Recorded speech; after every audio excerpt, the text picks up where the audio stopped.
Welcome back ulit sa aking channel. Before tayo mag-start, nais ko muna kayong batiin ng isang manigong bagong taon. So for this video, our lesson is about selection control structures in Java. So we have our lesson 7 part 1. In Java, there are 4 types of selection statements. We have the one-way if statements, two-way if-else statements, nested if statements, and switch statements. But for this video, ang ating itatackle lamang ay yung first two.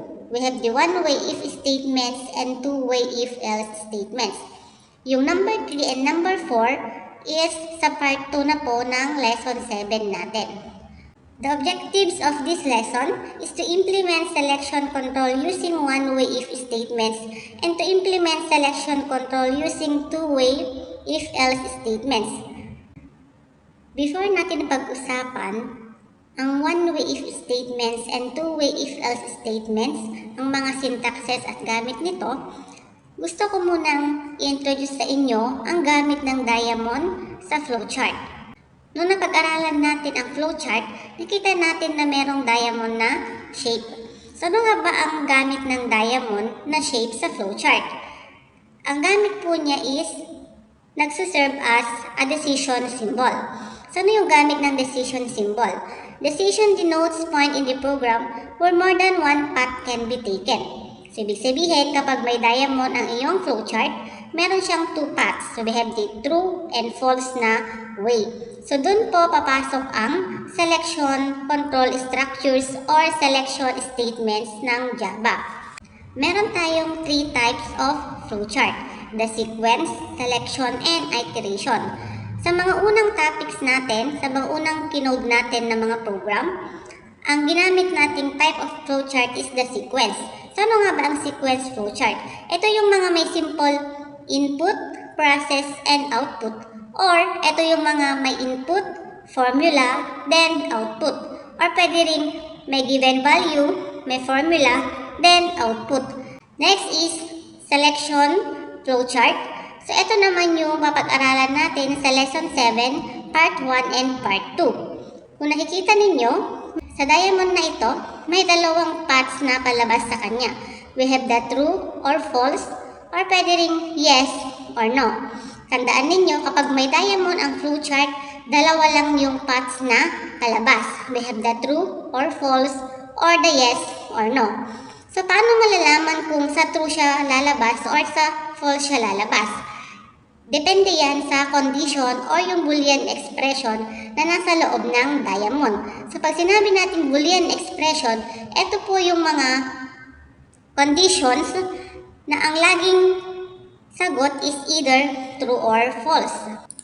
Kapag yung condition is true, meron siya i-execute na code. Kapag false naman, may i-execute na code. So yun po ang selection flowchart.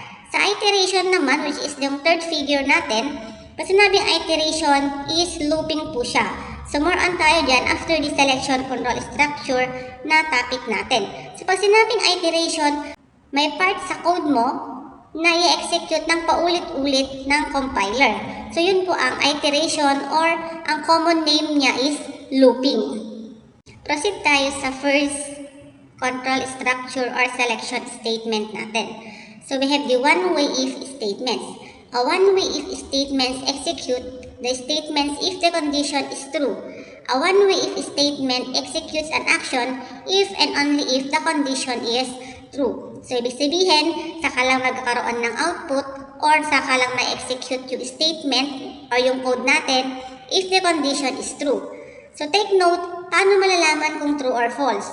So paano malalaman kung yung condition is either true or false? Ano nga ba yung mga Java operators na ang laging sagot is either true or false? So meron tayong logical operator, meron tayong relational or comparison operators.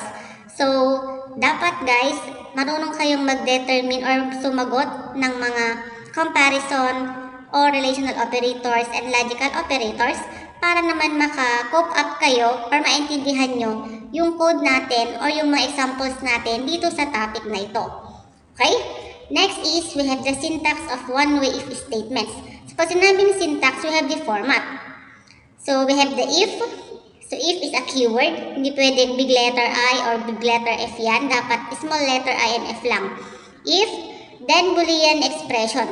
Itong Boolean expression na ito, ang tanging sagot lang is either true or false. Sabi natin kanina, kapag one-way if statement, meron siyang statement na i-execute or i-output kapag true lang yung Boolean expression mo. Kung false siya, mag-i-end po yung program or walang magiging output. So, ano yung syntax natin? If, open parenthesis, Boolean expression, close parenthesis. Always po nasa loob ng parenthesis yung ating Boolean expression or condition na sinasabi. Then, we have the open curly brace. Then, the statements. So, dahil lahat ng statements sa Java dapat mag-end ng semicolon, default po yan. So, wag niyong kakalimutan para hindi magka-error. Then, kung merong open curly brace, dapat may close curly brace din. So, dapat magkasama po yan or mag-partner. So, ano yung laman ng open and close parenthesis na to? Yung statement kapag naging true yung condition natin or yung ating Boolean expression. So, let's take an example. So, meron tayong flowchart dito. Itong flowchart na ito, itetest niya kung yung radius is greater than or equal to 0. Kapag greater than or equal to 0, kakompute niya yung area ng circle. Kung hindi naman greater than or equal to 0 yung radius, walang mangyayari or mag-i-end na po agad yung program. Meron tayo sa baba, ito yung red. Enter value for radius, 13. So, input daw ako ng 13. Then, palitan natin yung value ng radius ng 13. Then, i-test natin. Is 13 is greater than or equal to 0? Mas malaki ba yung 13 kaysa 0? Or equal ba siya sa 0? So, the answer is true. Kung true, magko-compute yung areas. Ito yung formula. Then, magdi-display yung value ng area. So, paano naman kung hindi greater than 0 yung radius? Siyempre, walang mangyayari or false siya. So, mag-i-end na po yung program. Example of a input na false yung ating sagot. Example is yung mga negative numbers. Example is negative 10. Is negative 10 is greater than or equal to 0? So, alam naman natin, any number na negative is always less than 0. So, negative 10 is greater than or equal to 0. The answer is false. Kahit true yung ating sagot sa condition natin, dapat pa rin tayong mag-end sa end ng flowchart. Kaya po napapansin ninyo, papasok sa A, palabas sa A, so mag-i-end na po yung ating flowchart. So, gawin po natin yung code nito using our Java 8 or yung BlueJ natin sa ating mga laptop. So, i-review natin yung syntax. Okay? So, meron na akong ginawang class dito using BlueJ. Okay, so I will name it as area of a circle. So, open ko lang. Ayan, then, ang dating gawin, tanggalin natin itong part na to. Okay? Then, lagay natin public static void main string args. Then, open and close parenthesis. So, huwag natin kalimutan yung ating package. Import java.util.asterisk semicolon. So, kailangan po natin yan. Ayan, so i-code na po natin. Sa left side is yung flowchart natin. Sa right side is yung ating Java code. Okay, start tayo sa preparation symbol. So first is, kailangan natin i-declare yung mga variables na gagamitin natin. Take note of the data type na gagamitin natin. So dahil siya ay merong decimal, like yung 3.1416, we will use the double na data type sa ating program. Kasi nakita ninyo, yung output is decimal. So lagay ko lang ay double radius equal to 0. area is equal to 0. So, ito na po yung ating preparation symbol. Next is, mag-i-input tayo. Take note, kapag mag-i-input po, kailangan natin si scanner. So, we will name it as read. Scanner read is equal to new scanner system.in semicolon. Next, mag-input na tayo. Saan papasok yung i-input natin? Kay variable na radius. So, radius is equal to read dot next double. Kasi double yung data type. Okay? Next. So, ito na po yung katumbas ng ating input na symbol. Next is yung ating condition or yung nasa diamond. So, ano yung syntax natin? So, we have the if. So, keyword niya is if. Nag-iba po yung kulay. So, meaning keyword po siya. If, open parenthesis, radius is greater than or equal to 0. Then, meron tayong open curly brace. Huwag natin kalimutan si close curly brace po. Ayan. Then, pasok tayo sa loob. Then, kapag true yung condition, ano yung statement natin? So, sa flowchart natin, after makapag-input ng radius, then matest yung value ng radius. Kapag true siya, area is equal to radius times 3.1416. So, yun po yung nasa loob ng open and close brace natin. So, lagay natin, area is equal to radius times 3.1416. Then, semicolon. Display or print area. So, we will use the system.out.print. Then, double quote. The area of the circle is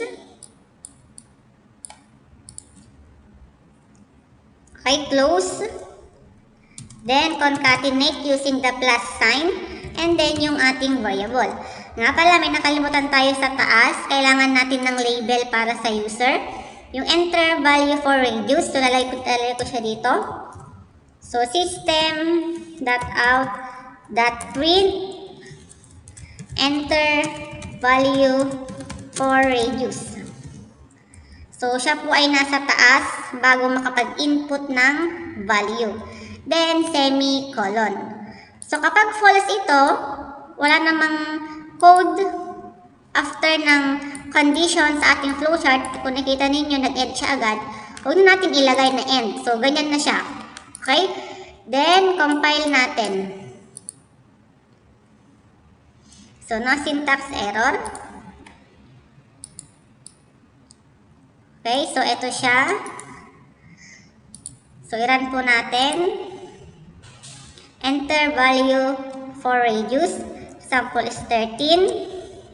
The area of the circle is 530.9304. So, parehas po ba yung nasa PowerPoint natin? Okay, so yes po, parehas na parehas. Next, paano naman kung mga negative numbers? So, i-run natin ulit. Sabihin natin is negative 10. Negative 10. So, kahit mag-enter ka maghapon, walang lumalabas na output kasi nga po, naging false yung condition. So, proceed tayo sa ating second example. So, for this problem, write a Java program that prompts the user to enter a number. If the number is a multiple of 5, the program displays the result high 5. So, ibig sabihin, lahat ng number na divisible by 5 na i-input ni user, ang output dapat ay high 5. Okay? So, yung ating flowchart. So, number, yung ating variable, mag-input tayo ng number, and i-test natin yung number. So, paano malalaman kung divisible by 5 ba yung in-input ni user na number? So, gagamit tayo ng modulo. Ano ulit ang gamit ng modulo? Kinukuha niya yung remainder. So, ganito ang mag-compute ng number kung yung number ba is divisible by 5. So, gamitan mo lang ng modulo, then 5 is equal to 0. Ibig sabihin, dapat kapag dinivide ko yung number into 5, ang remainder dapat ay 0. Then, display or print high 5. Kapag false naman yung condition, walang mangyayari or mag-end na po yung program. Okay, so i-code natin. Nag-create na rin ako ng class for our second example. Ang class name is high 5. So, dating gawi, ayan. So, tanggalin natin itong mga ibang codes dito. Unahin na natin yung package. Import java.util. Then asterisk, semicolon. Then we have the main method. Public, static, void main, string, args. Then open and close bracket, open and close brace. Then next is, ayan. So, kailangan natin ng variable. So, int number. Ayan. Kasi alam naman natin na lahat naman is whole number ang i-input. Then next is, dahil tayo mag-i-input, gamit tayo ng scanner.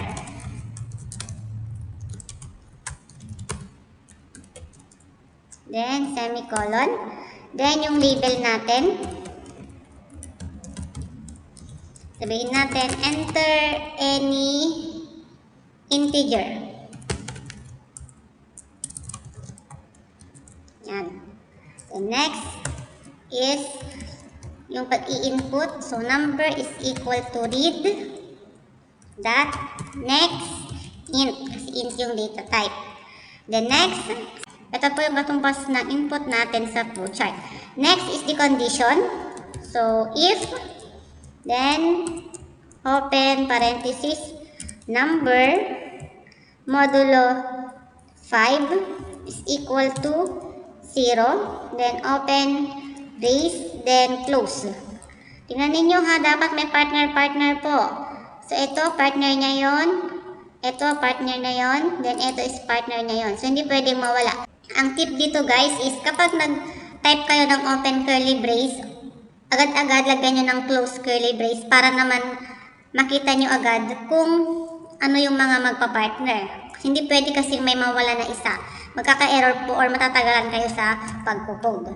Okay, so kapag yung number is multiple by 5 or divisible by 5, lalabas yung word na high 5. So system.out.print, then high 5. Okay? So, yan lang po yung code natin. Ganyan lang po kaiksi. Yung false, hayaan ninyo yun kasi wala pa namang statement para dyan. Okay? So, para tipid sa space, ayan. So, ayusin natin. Okay? Then, compile. So, no syntax error. So, try na po natin siyang i-run.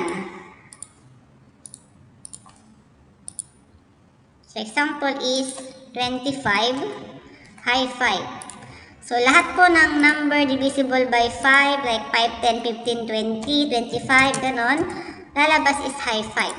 Example is lagay ko 3. May output kaya?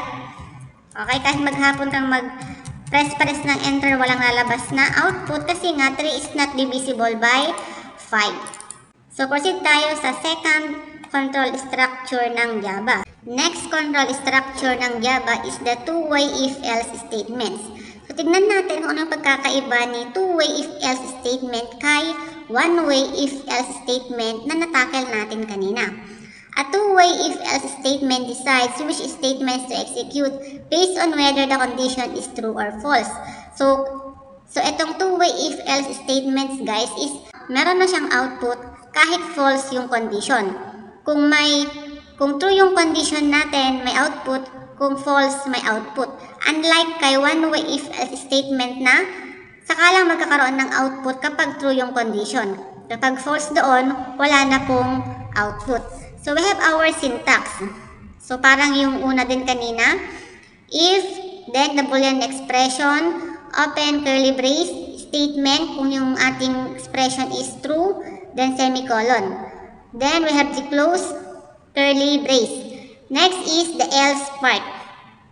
Itong else part na to is, ito yung statement natin or dito pupunta yung ating program or dito pupunta yung ating compiler, ito yung babasahin ni compiler, once na yung condition natin is false. So we have the else, then open curly brace, then statement if the condition is false, then semicolon, then close curly brace for else. So tandaan natin yung ating syntax. So dito sa ating first example for two-way if-else statement, so ito po yung ating flowchart kanina sa one-way if-else statement, yung una. Kaya lang may dinagdag tayo. Anong dinagdag natin? Yung kulay pink po. Okay? Yung kulay pink na display print negative input. Ibig sabihin, sakalang lalabas yung word na negative input kapag false yung condition natin. So, ibig sabihin, i-modify lang natin yung code natin kanina. May dadagdag lang tayo para makuha natin yung tamang output. Meron pong output or may gagawin muna before mag-end. Kahit na false yung condition. So, either true or false, merong output. So, i-modify natin yung ating code sa number 1 kanina. So, area of a circle. Ayan. So, ito yung ating code kanina. So, wala po tayong babaguhin dyan. Magdadagdag lamang tayo. So, dagdagan lang natin ito ng else. Else. So, doon tayo dapat sa labas ng close curly brace ng if. So, tingnan ninyo. Okay? Hindi dito sa baba. So, illegal start of statement na po. So, dapat dito. Else. Then, lagyan natin ng open and close brace. Then, close. Ayan. Okay? Then, ano daw yung ating i-output? System .out.print lalabas ay negative input. Okay? So, kapag false ito, i-skip niya yung statement na to. So, pag sinabi i-skip, babaliwalain niya. Hahanapin niya yung may keyword na else, then yun yung gagawin niya kung ano man yung nasa loob ng open and close curly bracket na ito. Okay? Pero kapag ito naman ay true, ito yung kanyang i-execute or gagawin, babaliwalain niya yung else na part. So, try natin i-run. So, compile muna. Then, ayan, no syntax error. So, close natin to. Then, ito. Okay? So, kanina, enter radius. So, dito lagay ko 13. Ayan. Ito siya. Ito yung output natin. Next. Kapag negative naman, sample lagay ko is negative 13. Ayan. Output is negative input. Okay? So, yun po yung two-way if-else statement. Proceed tayo sa last na example natin for two-way if-else statement. Last example for two-way if-else statement using Java. So, machine problem. Write a Java program that determines whether an input number is odd or even. So, gagawin daw natin is, kailangan mag-input tayo ng number. Then, yung ating code or program ay i-determine niya kung yung ating input number is an odd or even. Ano ba yung mga even numbers na alam natin? So, meron tayong 2, 4, 6, 8, 10, 12, 14, 16, 18, 20, and so on and so forth. Odd number naman is yung mga 1, 3, 5, 7, 9, 11, 13, 15, 17, 19, 21, and so on and so forth. Okay, so i-code po natin ito. So, ang ating class name for this program is test number kasi nga po i-test natin kung even or odd ba yung i-input nating number. Public static void main string args. Then, open and close. Lagyan natin ng import package. Import java.util. Asterisk, then semicolon. Okay, so declare natin yung ating variable. So, ang maghahawak is si variable x. Dahil siya ay may input, kailangan natin si scanner. Scanner, system.in, then semicolon.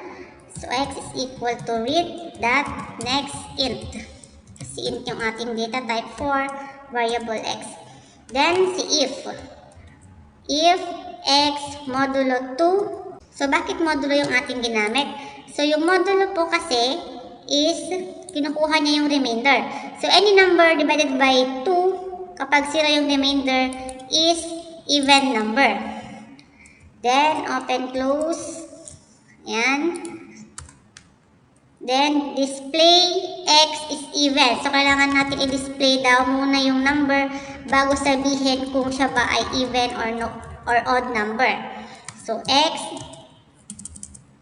then concat, then is even number or is even na lang. Kasi ito nasa flowchart. Okay? So, ayan. Then, else, open, then close ulit. Then, pasok ako sa loob. Then, system.out.print x is odd. Ayan. Okay, so example is 10. Is 10 modulo 2 is equal to 0. Pag dinivide ko ba yung 10 sa 2, ang remainder ba ay 0? The answer is true. Kung true, lalabas yung is even. So, lalabas ay 10 is even. So, meaning yung else wala na po yan. Mag-skip na po. Kung 3 naman, yung aking input for x is 3 modulo 2 is equal to 0. Pag dinivide ko ba yung 3 sa 2, ang remainder ba ay 0? The answer is false. So, skip natin itong part na to. Then, nagpo-proceed siya sa else part. So, ang lalabas ay 3 is odd. Okay, so, try natin siyang i-run. Ayan.